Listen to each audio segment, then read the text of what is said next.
জাতিসংঘের মহাসচিব Antonio Guterres এই মুহূর্তে বাংলাদেশে আছেন।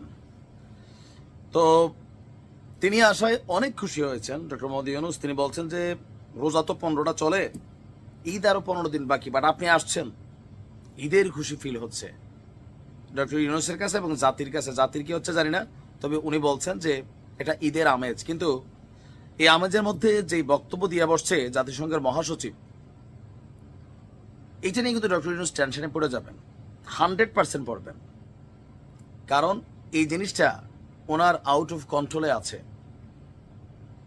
আর আন্তোনিও গুতেরেস তিনি হয়তো তার জায়গা থেকে ভাবছেন বিষয়টা সোজা, কিন্তু ডক্টর ইউনূসকে নির্ঘাত একটা প্যাচে ফেলতে যাচ্ছেন।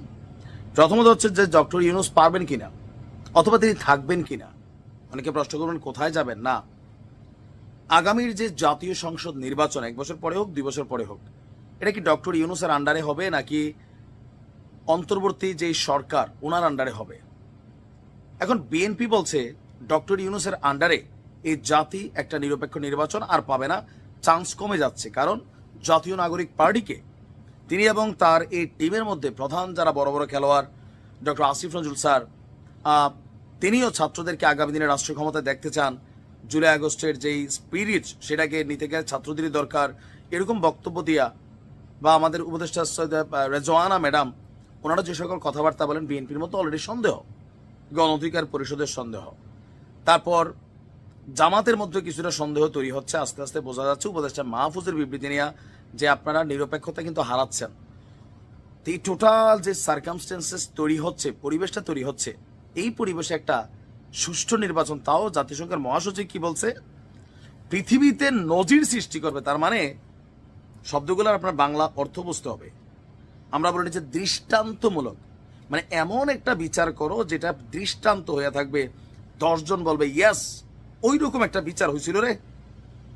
মানে আমরা যারা আমজনতা আছি, আসিয়া ইস্যুতে আমরা বলছি না যে একটা দৃষ্টান্তমূলক নজির, মানে নজির সৃষ্টি করবে এরকম একটা শাস্তি চাই। নিশ্চয় শব্দটার গভীরতা বুঝাইতে পারছি। বাংলাদেশের আগামী নির্বাচন পৃথিবীতে নজির সৃষ্টি করবে বলে আশাবাদ ব্যক্ত করেছেন জাতিসংঘের মহাসচিব আন্তোনিও গুতেরেস। আর এটা সরকারের কাছে তিনি প্রত্যাশাও করছেন যে এমন একটা নির্বাচন সরকার আমাদেরকে উপহার দিবে। প্রশ্ন হচ্ছে, এই যে পৃথিবীতে নজিরবিহীন নির্বাচন দেওয়ার জন্য এই সরকারের রাইটটাও কতটুকু ক্যাপাবিলিটি আছে? কিছুটা আছে, তবে একটা জাতীয় নির্বাচন পরিচালনা করার মতন ক্যাপাবিলিটি আমাদের পুলিশের বা এই মুহূর্তে মাঠে সেনাবাহিনী আছে। অতীতে যখন সেনাবাহিনী নামতো, বুট জুতার আওয়াজে অনেক বুড়া মানুষের পিসাব পড়ে যেত। বাচ্চারা রাত্রে না ঘুমাইলে মা বলতো, ওই যে শোন, ঠুক ঠুক ঠুক আওয়াজ, সেনাবাহিনী আসছে রে। জালনা খুলে পাবলিক আর্মির গাড়ি দেখলে বাড়ির বউয়েরা ভয়ে দরজা আটকা দিত, কখন জানি সেনাবাহিনী আসে। মানে একটা ভয় তৈরি হয়েছিল জাতির মধ্যে। তবে এই ডক্টর ইউনূসের সরকার আসার পরে, অথবা জুলাই অভ্যুত্থানকে ঘিরে সেনাবাহিনীর প্রতি ভয়টা ভেঙে গেছে। দীর্ঘদিন মাঠে ডিপ্লয়েড থাকার পরেও দেশে পুলিশ আছে মাঝে মাঝে, এটাই তো মনে হয় না সেনাবাহিনী আছে। এটা তো এক ধাপ পরে, বাট মাঠে আছে। প্রতিদিন বিভিন্ন জায়গায় নানান ঘটনা ঘটছে, আস্তে আস্তে পরিবর্তিত হচ্ছে। বাট যখন বিষয়টা আসবে নির্বাচন, এই দেশে গত 53-54 বছরে যতগুলো নির্বাচন হয়েছে, জাতি হিসেবে একটা চেয়ারম্যান ইলেকশনেও আমরা দেখছি কিভাবে ভোট চাপে, ছাপে, কাটে, মারে, ফালাই দে জিন্দা। দেখছি না? দেখছি। এখন রাইট নাও বাংলাদেশ তো এমন সিচুয়েশন কখনো ফেস করে না 71-এর পরে, এতটা মানে এরকম একটা সিচুয়েশন, বা কোনো সরকারও দেশ ছেড়া পালায় নাই। আওয়ামী লীগ সরকার পালাইছে। এই টোটাল সিচুয়েশন আইসা মাঠের শক্তিতে বিএনপি, জামাত অনেক জায়গায় কাছাকাছি লেভেলে আছে, আবার অনেকে কেউ থেকে বেশিও আছে। আওয়ামী লীগ আছে বিভিন্ন জায়গায়, জামাত এবং বিএনপি তাদেরকে টানতেছেও মাঠের শক্তির জন্য।